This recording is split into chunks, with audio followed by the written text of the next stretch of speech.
Good afternoon, my dear students. It is the class for 8 Geography, and we have learning about our resources. In this chapter, today we have learned about value of resource. Value of resource means resource का हमारे life पर क्या value है और यह हमारे लिए क्यों इम्पोर्टेंट है, इसके बारे में हम लोग पढ़ेंगे. Dear students, all the countries in the world have हर नेचुरल रिसोर्सेज. बहुत सारे वर्ल्ड में ऐसे कंट्रीज हैं जहाँ पर नेचुरल रिसोर्स उपयुक्त मात्रा में है, भरपूर मात्रा में है.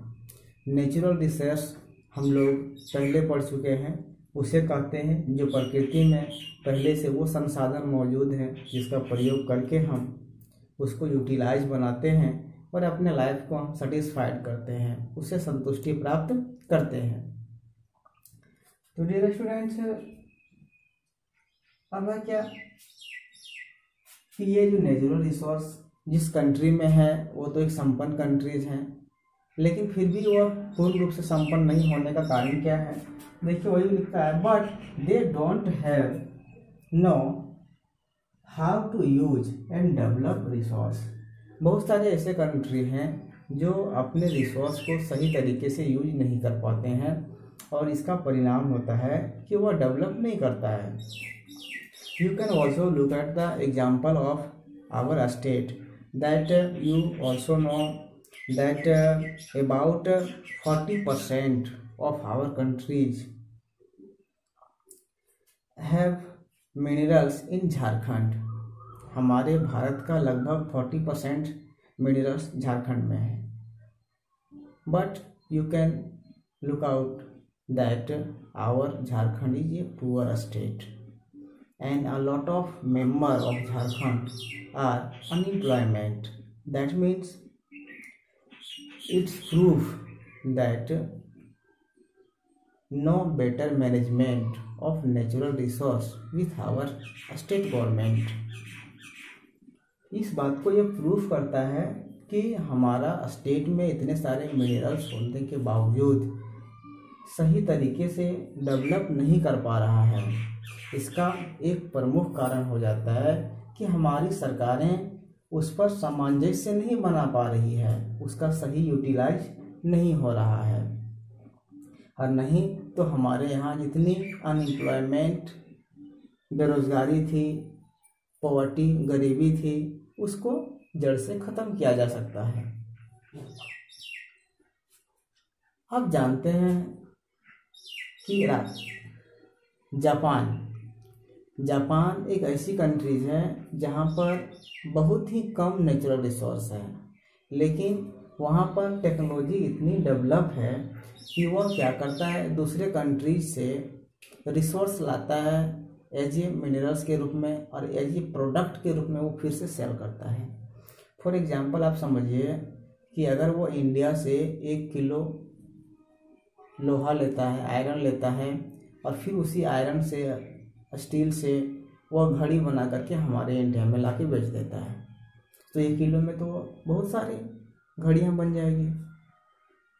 उसी तरह से अगर एक कॉइन लेता है और उससे ब्लेड बना करके बेचता है, तो ये हमारे यहाँ से रिसोर्स जो हमारे यहाँ है, मिनरल्स हैं, उसको ले जा करके और वह एज ए प्रोडक्ट के रूप में लाके बेचता है.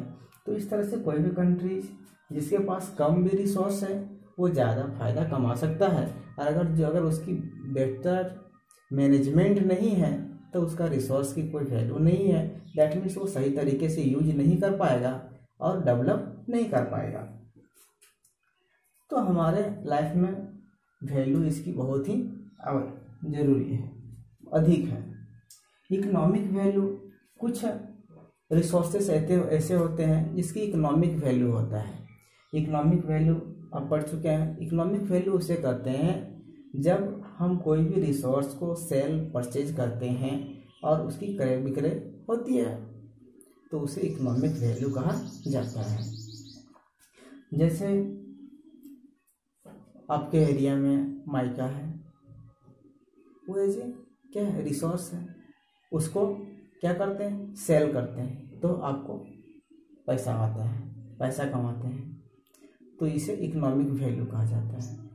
जैसे हवा हमारे वायुमंडल में व्याप्त है और ज़रूरत से ज़्यादा मात्रा में व्याप्त है, तो हम जब उसको सांस में लेते हैं ऑक्सीजन, तो उसके लिए कुछ पेमेंट हमें नहीं करना पड़ता, तो यह इकोनॉमिक वैल्यू नहीं है। तो इकोनॉमिक वैल्यू का मतलब हो गया कि जहाँ पर रुपये पैसे से कोई भी वस्तुओं का क्रय विक्रय किया जाता है, तो उसे इकोनॉमिक वैल्यू कहा जाता है। यह रिसोर्स का एस्थेटिक वैल्यू भी होता है। एस्थेटिक वैल्यू मीन्स सौंदर्य वैल्यू।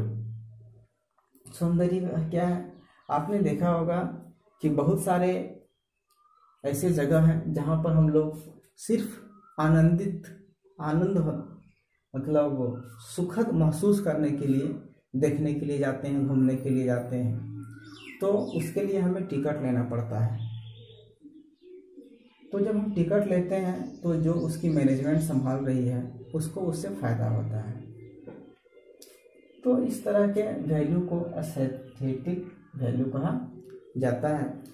आप जैसे कोस्टल एरिया में जाते हैं तो वहाँ पर बहुत सारे आपका कोकोनट प्लांट रहते हैं जो बहुत ही उसकी सौंदर्यीकरण को बढ़ाता है, यानी बहुत अच्छा देखने में लगता है, और उसे हम लोग देखने जाते हैं।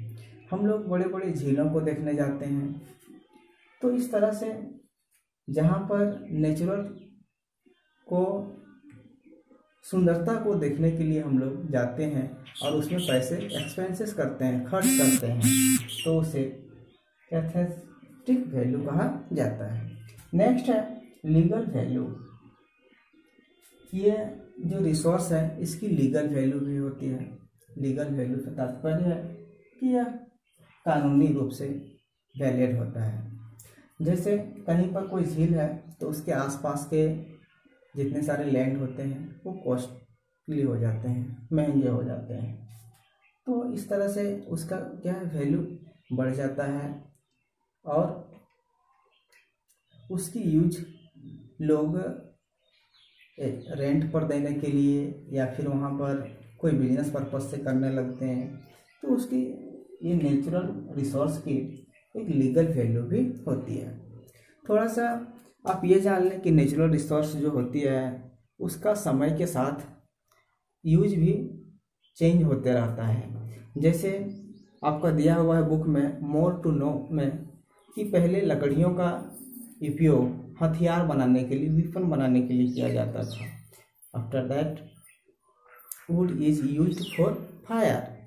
उसके बाद लकड़ियों का प्रयोग आग के लिए किया जाने लगा, ईंधन के रूप में, और फिर लकड़ियों का प्रयोग आज हम लोग ज़्यादातर फर्नीचर के रूप में करते हैं, घर में साज सज्जे एवं ज़रूरत के सामानों को बनाने के लिए करते हैं। तो इस तरह से इसकी यूज बढ़ रही है। आइए आगे हम लोग देखते हैं classification of resource. My dear students, classifying resources. Resources को कई भागों में बांटा गया है और अकॉर्डिंग टू ओरिजिन आज हम लोग पढ़ेंगे। अकॉर्डिंग टू ओरिजिन में नेचुरल रिसोर्स को मेनली 2 पार्ट्स में डिवाइड किया गया है। One is biotic resource and other is abiotic resource. Biotic resource किसे कहते हैं? वैसे रिसोर्स जो अपने तरह के और रिसोर्स को बढ़ावा देती है, जन्म देती है, क्रिएट करती है, उसे बायोटिक रिसोर्स कहा जाता है। इसे हम लोग लिविंग थिंग्स के नाम से भी जानते हैं।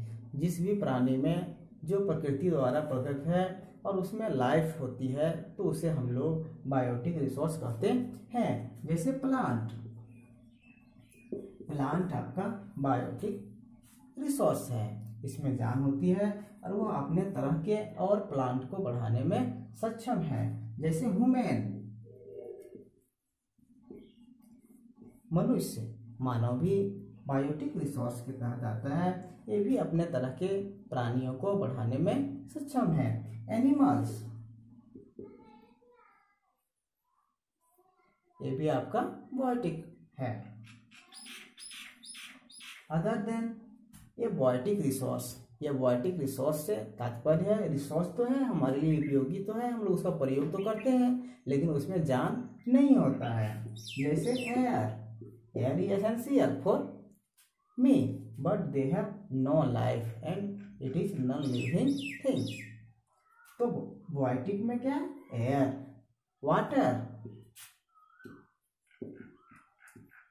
Water is also a biotic resource.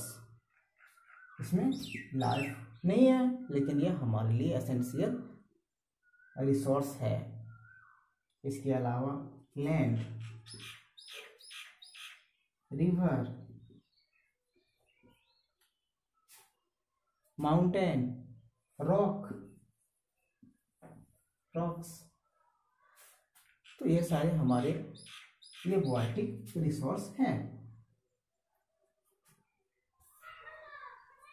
तो डियर स्टूडेंट्स, हम लोग न्यू रिन्यूएबल रिसोर्स में वैसे रिसोर्स को हम लोग पढ़ेंगे जो रिसोर्स को हम लोग बार बार यूज करने के बाद भी वो ख़त्म नहीं होता है और उसको फ्यूचर के लिए बना रहता है। जैसे सोलर एनर्जी,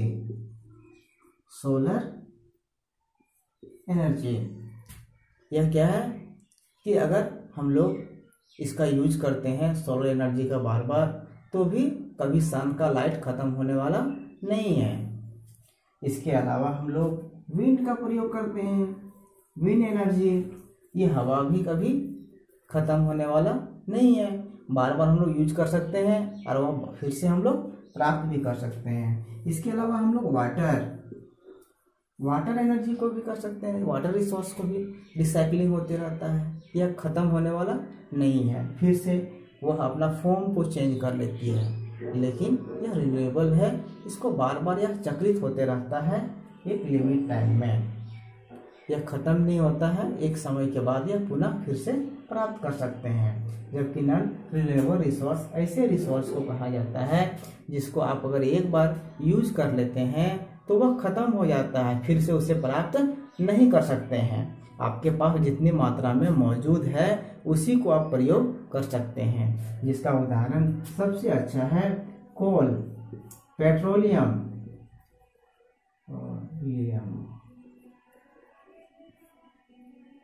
कोयला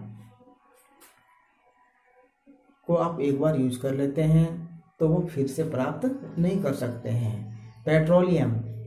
पेट्रोलियम को जब हम लोग एक बार फ्यूल के रूप में यूज कर लेते हैं तो फिर से उसे प्राप्त नहीं किया जा सकता है, जितना हमारे पास लिमिट मात्रा में है उसी की सिर्फ प्रयोग कर सकते हैं, लेकिन नए प्रोडक्ट नहीं कर सकते हैं। आज हम लोग इतना ही पढ़ेंगे, नेक्स्ट चैप्टर में नेक्स्ट डे हम लोग इस चैप्टर का पूरा पार्ट पढ़ेंगे। यह पार्ट 4 था, ओके।